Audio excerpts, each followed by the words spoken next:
Okay, so the Cartesian product is actually a really straightforward idea, and all we're doing basically is creating ordered pairs, maybe ordered triples or intuples. We could use more than one thing, but for right now, let's just start off with kind of the ordered pair stuff, right?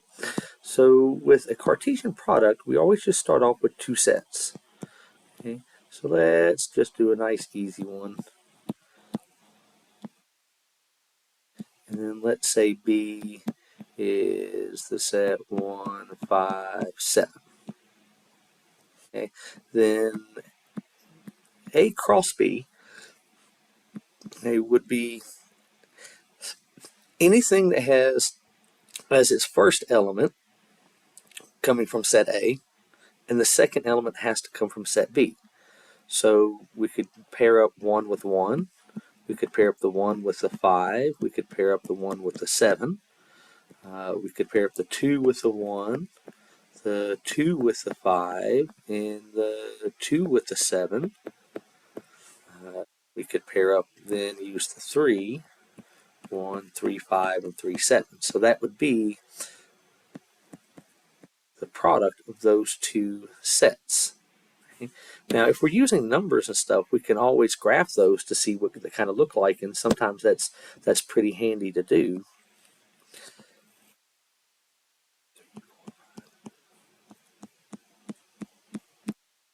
Okay? So I might, plot these things and say, okay, well, there's the 0.11, the 0.15. Oh, put that at 2.5, didn't I? 1.5, 1.7, 2.1, 2.5, 2.7, and then 3.15. So that's what the graph of that would look like. Okay, so it really is nothing more than you pair up each of the sets, where the first coordinate comes from the first set and the second coordinate comes from the second set. Okay, now I mean those sets can be lots of different things. Okay, for example, maybe our first set A is an interval, like -1 to 2, and B is interval, and let's make it an open interval from -3 to 5. Okay? If I want to look and see, okay, well, what does that look like? And I could 3, 4, 5. I could draw it in my plane, and for A cross B, okay, that would be, so all of the x coordinates, the first coordinates, have to fall between -1 and 2, and I had little brackets on those, so it's everything in between -1 and 2, and then the coordinates have to be between 3 and 5, but it doesn't include those, so between 3 and 5. So my product is just this piece that's encompassed with both of those. So we got little dashes, on this end because it doesn't include it there, and everything in between. Okay. So that part in red would be A cross B. Now B cross A would certainly be different. Okay. So if I want to draw B cross A,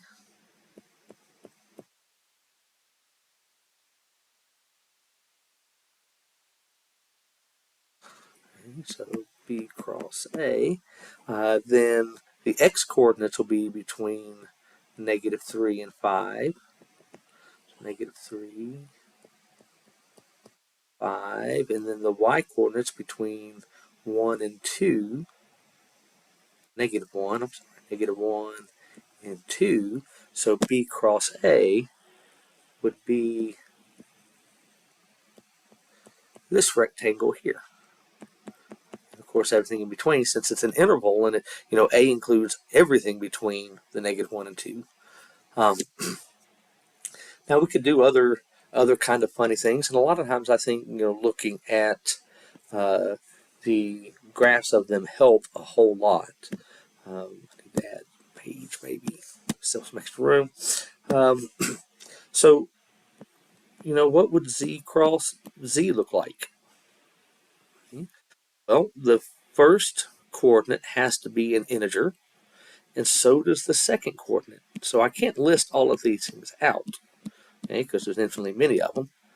But as long as each x and y is a coordinate, or is each x and y coordinates an integer, that's part of your product. So it would look like, your graph would be all of these points here.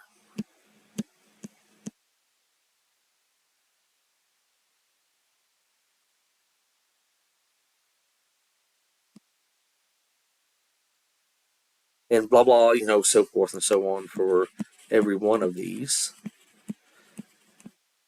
Okay? And that pattern would continue, in both directions. Or if we look at maybe z cross r, so the integers in the real numbers.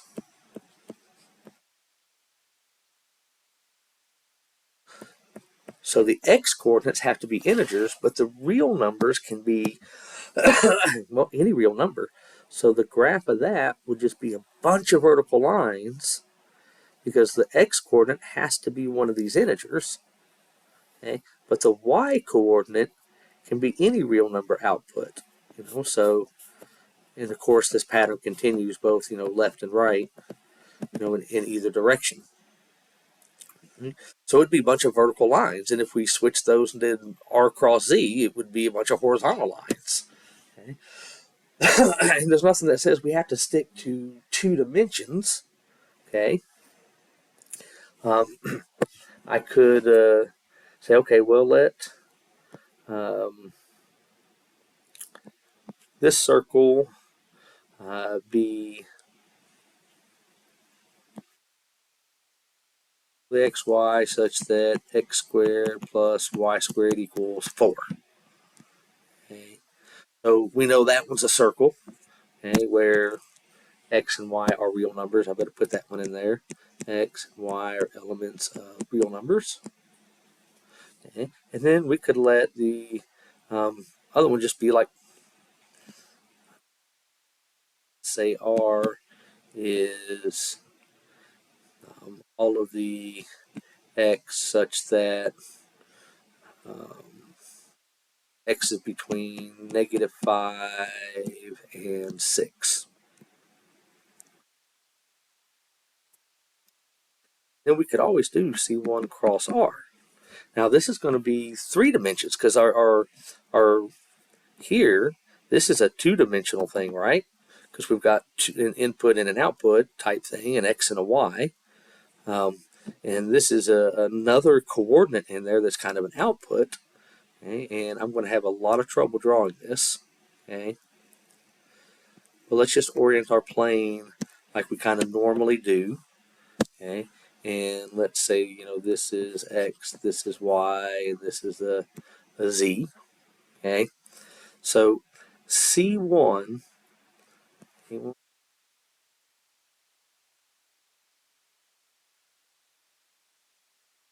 z-axis go down, 1, 2, 3, 4, 5. Okay? So my C1 is just a circle centered at the origin with radius 2. So it's a circle that looks like this, right? This is the back side of it. Okay? Now, that would be kind of the input, the first coordinate. So all the points have to lie on that circle. Okay? But the third coordinate can be anything in between -5 and 6. And I left off again, I was letting, in my mind, x be real numbers. So that would go, let's see, 1, 2, 3, 4, 5, all the way to the top here, where that radius is centered there, and this one would go down to the bottom, where it's centered here at -6 going across. And so it could be anything in between these. So it lies on the circle, and it goes all the way up to the top here, which is at 5, and then the bottom is down here at 6. Okay? So that just gives me a cylinder, right, with a radius of 2. and a height of 11, if I want to describe it that way. Okay? So we think about the first order or the first element as the input, the second element kind of as the output. And so here are inputs, and I'm using that very kind of loosely because I'm not really talking about a function here, but it doesn't hurt to think of it that way. Is anything that's on the unit circle. So we restrict ourselves to start with, or a unit circle, circle radius 2 in this case. So we restrict ourselves to this circle, and then the second says, okay, well, we associate that with some other point that's a height. So you're like, no, maybe on this corner here, that would be the point 0, 2, comma 2. Okay, it's the point 0, 2 on the circle here. Okay, and then it went up 2 spots. Okay. So that tends to be how I think about these Cartesian products. It's just the first thing comes from a set, and I think about that as the input. The second thing comes from another set, and that's the output. But there's nothing that restricts ourselves to actually having it with numbers. I just like to start with these because I can picture them and I can draw them. But we can associate a product with any set, right? I could say, well, my first set is names of people. Let's say Ron and Sarah. And B, I could, associate it with,